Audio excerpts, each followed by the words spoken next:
So, what do you do when you've worked more autopsies, worked more crime scenes, and buried more children than you've attended graduations?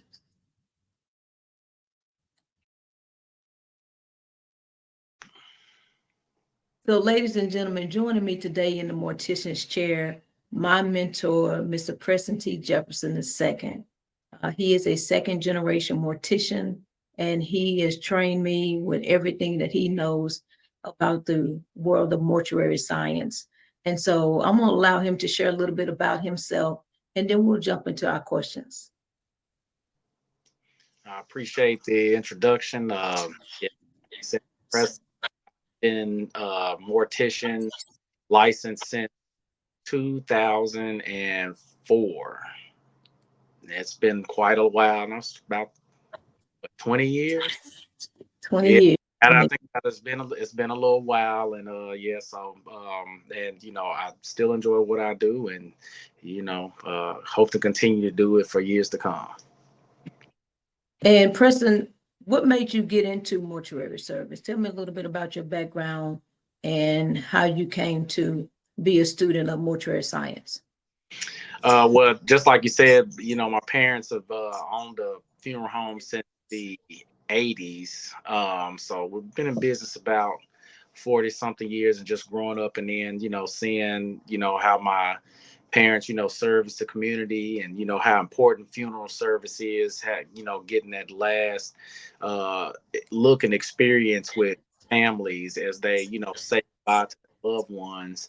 Kind of inspired me to want to do the same thing and get interested in it. And so after I went to school for a little bit up in Tennessee State University, I came back home and went to Northwest, and it's been going on ever since. And so, I kind of want to be able to do the same things they were able to do and provide that same service to the community that we still service today. Awesome, awesome. Now, one of the reasons that I created the podcast and the reason that we're starting season one in the Mortician's Chair, because this is where my journey with death began. And I know when I first got into mortuary science, the landscape, as I like to call it, were what we're seeing now are unprecedented times with all of the gun violence that we're seeing, and especially the amount of gun violence that's taking place in our city, where we've lost so many of our young people due to gun violence. And for those that don't know, in 2022, gun violence became the leading cause of death for children and teens in the United States of America. And so, Preston, if you would kind of share when you first got into the industry, what the landscape was like as far as having to prepare so many young people. Was it like that when you first got into the industry, as opposed to how it is now with the amount of youth that we've lost due to violence? I have to say no.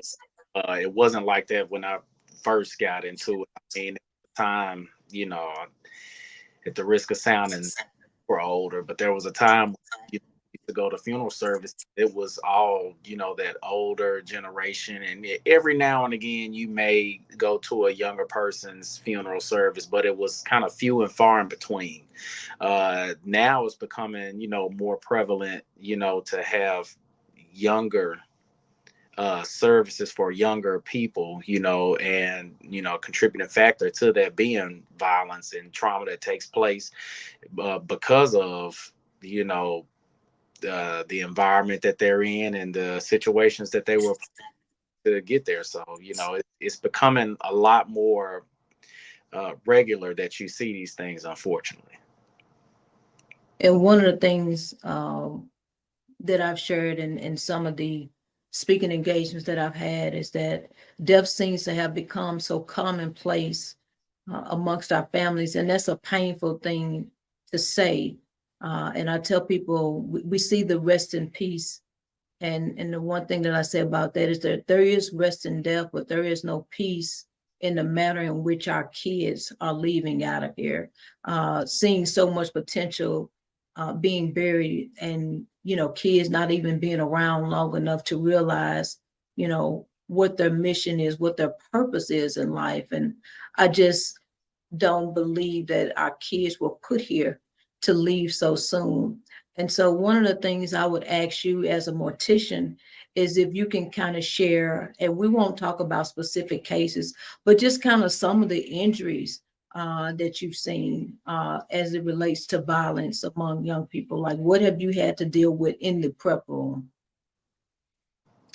Every you deal with GSWs, knife wounds or bladed weapon wounds, things of that nature, and you have to go and make those repair to get people's loved ones to a place where they can be viewed. And like you said, it's just trying to get comfort level, family have a final look and maybe some, if that's the most appropriate word, maybe just some closure with not having to see that traumatic injury. So those are the things that we deal with.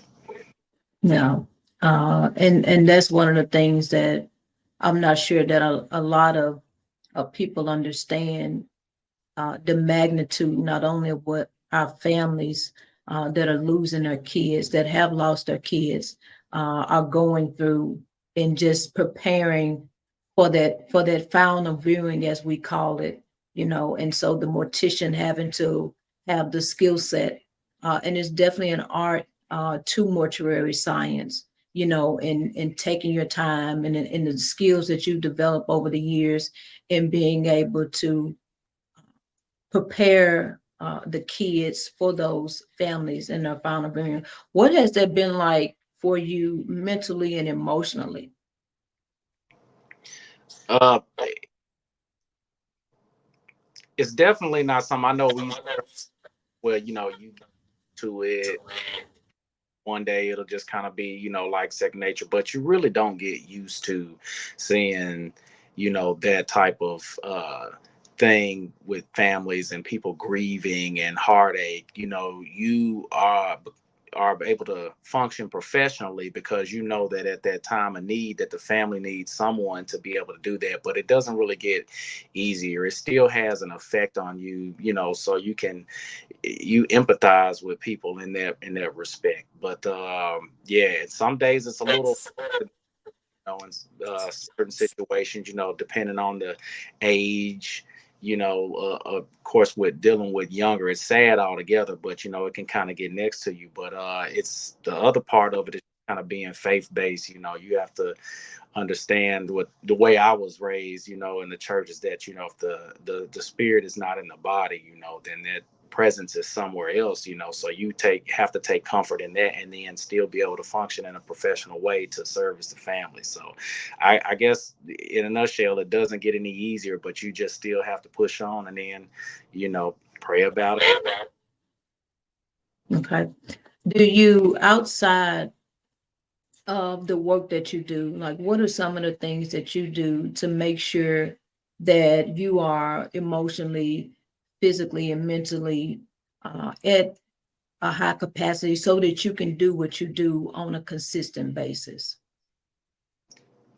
One of the biggest things you can do is just, pray, meditate, still yourself, make sure that you mentally prepared, however you need, whether it's, reading some, Bible verses, or maybe it's, like I said, just stop, taking a couple deep breaths before you go in to service families, and then just having that experience and knowing what you are going or you could possibly encounter doing those services so that you maintain that profession.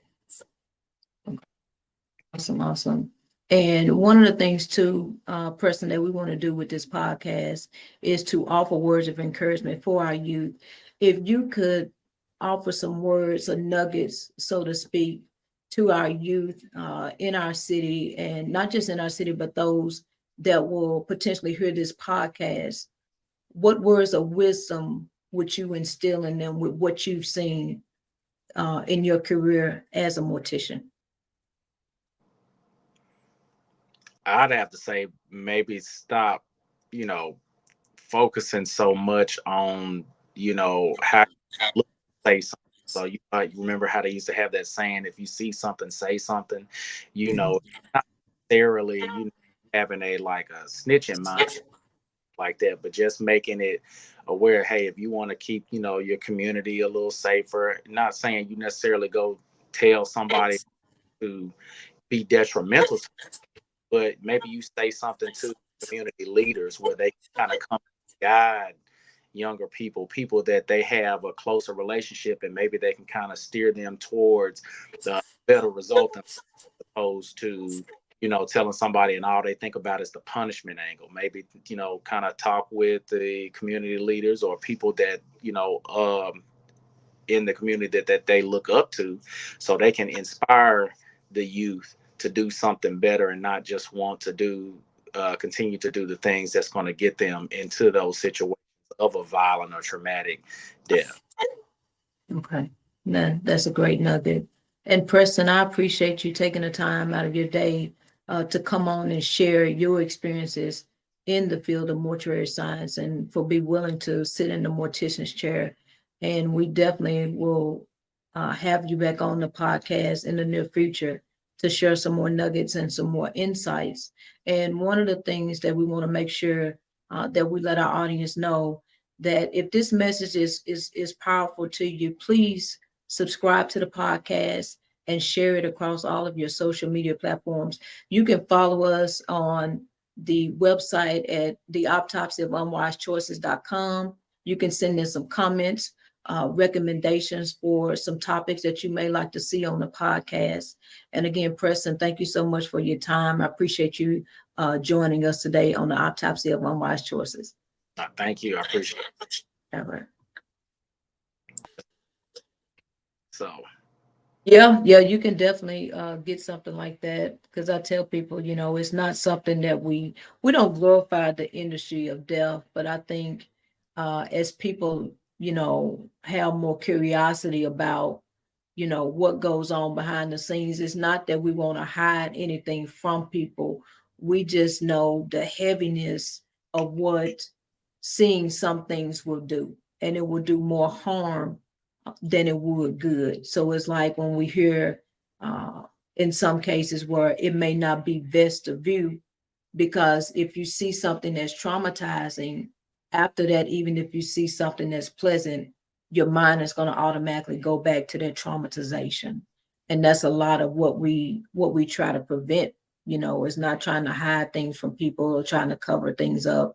It's just knowing the weight of what a lot of things carry, being in this industry and being charged with the task that we carry out when we're, helping these families to get through what I think is the most difficult event in one's life. yeah, you definitely unsee things.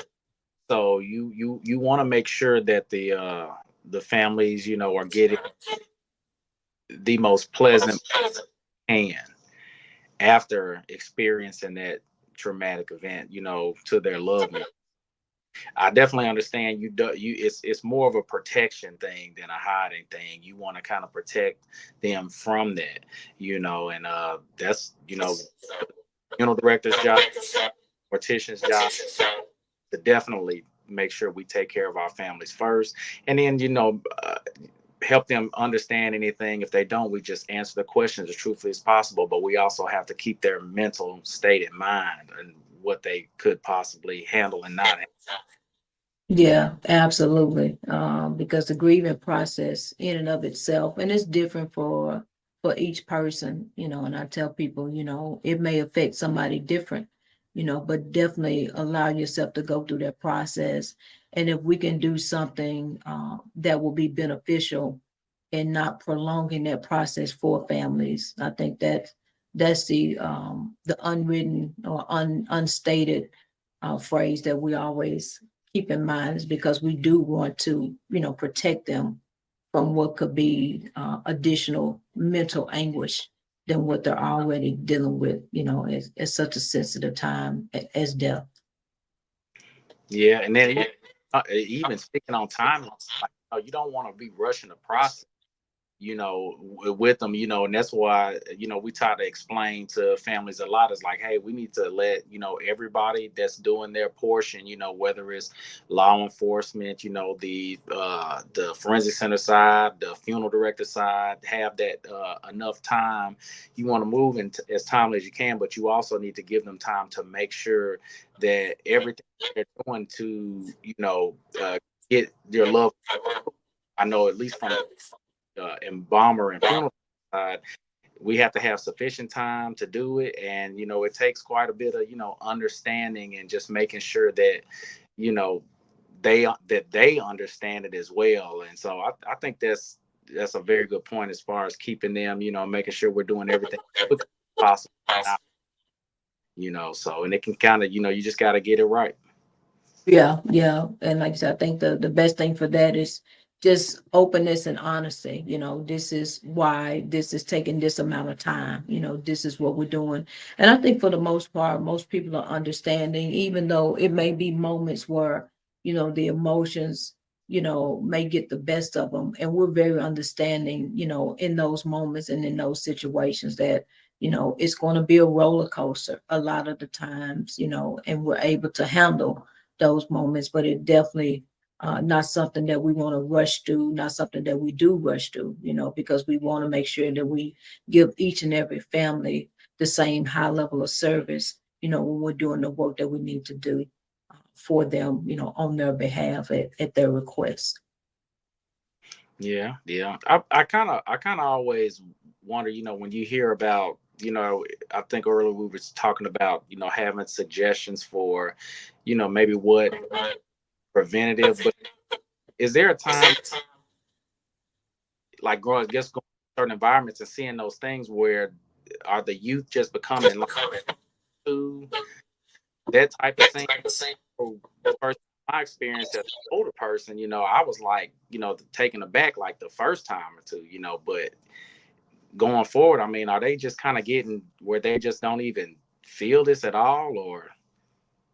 I would say with some of the youth that I've spoken to, you can tell when some of them, when it's affecting some of them. And I will say there are some that couldn't be more or less interested in what you're saying.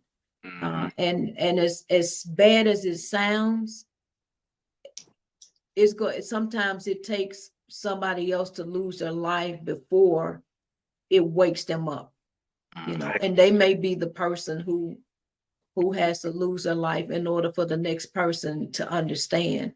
But I always ask the kids sometimes is it fair for somebody's life to be altered or taken because of a decision that they made? And they say that it's not. And my heart breaks every time when you can see it in their eyes, you can see it in their body language, the ones that are not interested in what you're saying. Mhm. But if we can get one kid, if we can change a direction of one kid's journey, that kid can impact so many more kids. He may have a little brother, he may have a little sister, he may have cousins that's looking up to him, and by him making a decision to go in a different direction, then that could be a whole nother generation. And I also, a lot of times when you see the kids and they try to maintain that coolness, that calmness, but a Mhm. lot of times when I'm sharing with kids, I'm telling them the reality of what's going to happen. I feel like if they're old enough to make these adult decisions, then they're old enough for me to tell them what the real consequences are going to be. So I don't spare any details of what it's like on the other side of the tape, because I want them to have all the information that they can to make the most informed decision when they're deciding who they're going to get in the car with, when they're deciding who they're going to hang out with, when they're deciding who they're going to take advice from, because a lot of kids don't get a second chance to make a better choice. Yeah. And we've seen that far too often. We've lost far too many kids, because they want to fit in. I tell kids, fit out, be okay with being different. Like your uniqueness is gifted to you, but you got to be here in order to realize what it is and in order to develop it. But I think a lot of them, there's many that whose hearts are hard, because they think that there is no future for them outside of what they're doing.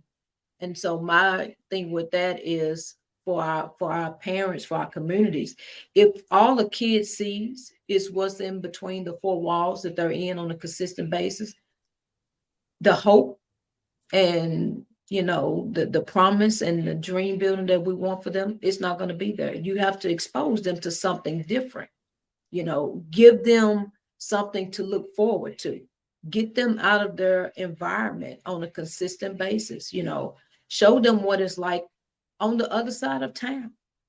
Give them an opportunity to be able to make better choices, as opposed to them growing up, in hard times and tough times, and let them see other people that have come from where they are now, that have made it out. And so that's why I share with kids, we're as adults, we look like we have it all together, but we have stories, we have trials and tribulations that we've been through as kids. When I was in high school, kids thought I was weird. They thought there's something wrong. I wasn't the typical kid.